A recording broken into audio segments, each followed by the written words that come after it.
તો ચૂંદડીનો રંગ અને લાખણસિંહની કટાર વાર્તા ભાગ 10। તો મિત્રો તમે ધ્યાનથી ઓભળજો અને મિત્રો અમારી ચેનલ સબસ્ક્રાઈબ ના કરી હોય તો સબસ્ક્રાઈબ કરી દેજો, જેથી નવી નવી વાર્તાઓ ઓભળવા મળશે સૌથી પહેલાં તમને। તો મિત્રો ઓભળો। હવે લાખો ખપેડા હાથે પાઘડી બોધી અને હળહળાટ અંદર ઉતરી ગયો। મુઠ્ઠીમાં મોત લઈને આવેલો વાલમ તરસ્યો પાછો ના જાય એટલા માટે માણેકદે એને હેતથી બાથ ભરી લીધી અને ઢોલિયા ઉપર હાથ ઝાલીને બેહાડતા પોતાના બાપુની આગમનની વાત કરી। ફળિયામાં બધા એની વાટ જોતા બેઠા છે। જો એ લોકોને જાણ થશે તો તારા શરીરના કટકા થઈ જશે, એમ કહી ઝડપથી પાછો ચાલ્યો જવાની હેત ભર્યા અવાજે સલાહ પણ આપી માણેકદે। લાખો નેહ નીતરતી નજરે પ્રિયાને તાકી રહ્યો। હું એ બધું જાણું છું માણેકદે, પણ તારો પ્રેમી કોઈ એવો કાયર નથી કે મોતના ભયથી ભાગી છૂટે। તું મારી પ્રીત છે માણેકદે। મરણની બીક તો પ્રીતના રાહ પર ડગલા દીધા ને ત્યારે જ મૂકી દીધી છે। પ્રીત પાછળ પ્રાણ જાય તોય શું? મોજ સાજણથી માણવા ફાળવા મોટા મહેલ પરઘર વિશે પહેવું એ તો મર્દના ખેલ હો।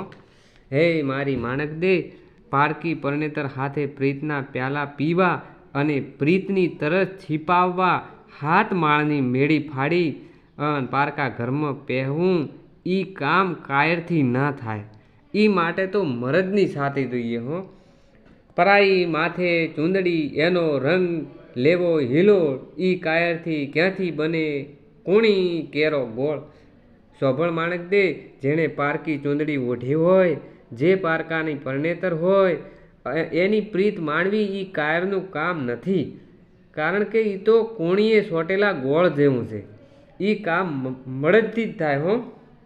નિત્ય નિત્ય ચાખે નેહ જે પર પ્રિયાનો ચાખે પ્યાર, એ નરને ક્યારે ચાખવી પડે પરાયાની તલવાર। રોજ પારકા ઘરે રહી અને પારકી પરણેતર હાથે મોજ માણનારને ક્યારેક તલવારની તાળી પણ પાડવી પડે છે, અને રોજ પ્રીતના પ્યાલા પીતા પીતા ક્યારેક ઝાટકાય ઝીલવા પડે હો। રોજ રંગાએ રંગથી અંગ કસુંબી રંગે કોઈ, તો ક્યારેક છોટાય દેહ પર નિજ સુના રાતા લોહી। પારકી પરણેતર સાથે રોજ રાતે રંગરાગ માણીને એના રાતા રાતા વસ્ત્રોથી અંગ રંગાતા હોય તો ક્યારેક પોતાના જ અંગના લોહીથી પણ રાતા થવું પડે હો। પોતાના મરદ વાલમના આવા વેણ હોભળી અને માણેકદે પણ થનગનવા લાગી।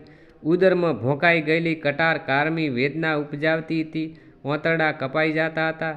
એમાંય જ્યારે વાલમ એને ભુજપાસમાં જકડી લેતો ત્યારે તો કાળજું કપાવા લાગતું હો, પણ એણે મોઢા ઉપર કે પ્રીતની ભીની ભીની વાતમાં પીડાની એક રેખા પણ ફરકવા ના દીધી। એણે આનંદથી લાખાને પ્રીતના પ્યાલા પાયા અને પીધા। એ જાણતી હતી કે પ્રીતની આ છેવટની રાત છે, આ છેલ્લી રાત છે। વાત વાતમાં એ વાલમને પેટ ભરીને પ્રીત કરી લેવા પ્રાર્થના કરવા લાગી। લાખા લેને લાવો આજની ઘડી, પરુડિયું પરિયાણ સરગે અમે સીધાવશું। માણેકદેના આવા વેણથી પ્રીતના પ્યાલા પીતા લાખાએ એમ માન્યું કે માણેકદે ડરી રહી છે। એણે નીડર અવાજે ધીરજ બંધાવી। તું ડરીશ નહીં માણેકદે, તને ઓગળી અડાડનારને હું માથું વાઢી નાખીશ। ધરાઈને પ્રીતના પ્યાલા પીધા પછી લાખો જવા તૈયાર થયો। કેડ પર જે ભેટ બોધી હતી એ માણેકદેના લોહીથી રંગાઈ ગઈ હતી, એ વાતનું લાખાને ભાન નથી। માણેકદે મરમમાં બોલી, લાખા જાણ સુજાણ સમસામાં સમજો નહીં, ભેટ ફેરવીને બોધ લાખા લોહિયાળી થઈ। હે મારા વાલમ લાખા, તું આટલો ચતુર હોવા છતાં આજ ભાન ભૂલ્યો છે। તારા ભેટ લોહિયાળી થઈ ગઈ છે। તું ભેટ ફેરવીને બોધી લે, નહીતર કોઈ આ લોહી ભાળી જશે। લાખો વાતને સમજાઈ પહેલાં તો ધડાધડ બારણા પર લાતો પડવા માંડી અને બારણું ધ્રુજવા માંડ્યું। લાખાએ પાઘડીનો છેડો પકડી અને જ્યાં ઉપર નજર કરી તો ત્યાંય ખુલ્લી તલવારે માણસો બેઠા છે। એણે ઓચકો મારીને પાઘડી ખેંચી લીધી અને ઝડપથી માથે બોધી લીધી. વાલમને ચારે બાજુથી ઘેરાઈ ગયેલો જોઈને માણેકદે એને બિરદાવવા મોડી. કાયરમાં થાજે કંથડા, કર્મ સાજે તલવાર, જેમ છલાંગે ચિત્રો તેમ જાજે ઘરની બહાર. હે મારા વાલમ, ઝાટકા ઝૂડવાની વેળા આવી ગઈ છે. હવે કાયર ના થતો, નહીતર મારી પ્રીત લાજશે. તલવાર તાણ અને ચિત્તાની જેમ છલાંગ મારીને બહાર નીકળી જા. મરદ હાથે મૂછું ધરા, બીજા તેગ પરા, જો લાખણસિંહ ડરે જરા તો માણેકદે લાજી મરા. ભા લાખા ઊભા ભલે અને કોરીને દ્વાર, ભાગેડું એ છે બધા તું 1000 છે. હે મારા મરદ વાલમ, મરદને એક હાથે મૂછ પર હોય અને બીજી તલવાર પર હોય. તું જરાકે ડરીશ તો જગતમાં મારે નીચા જોણું થશે. તારો માર્ગ રોકીને જે ઊભા છે ને એ તો બધાય ભાગેડું છે, પણ તું તો મારો હાવજ છે, જરાકે ડરતો નહીં.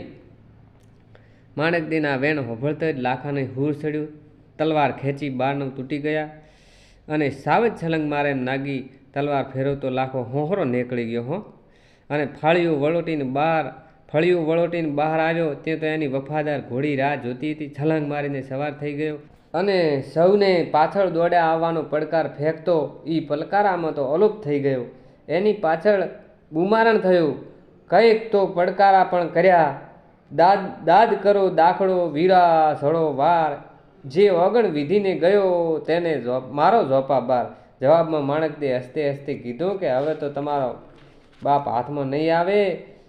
આ માણેકદેની આ વાર્તા હતી. તો મિત્રો, અમારી channel Kamlesh Parmar official subscribe ના કરી હોય તો સબસ્ક્રાઈબ કરી દેજો અને નવી નવી વાર્તાઓ સાંભળવા મળશે. તો મિત્રો, જય માતાજી, જય શ્રી કૃષ્ણ.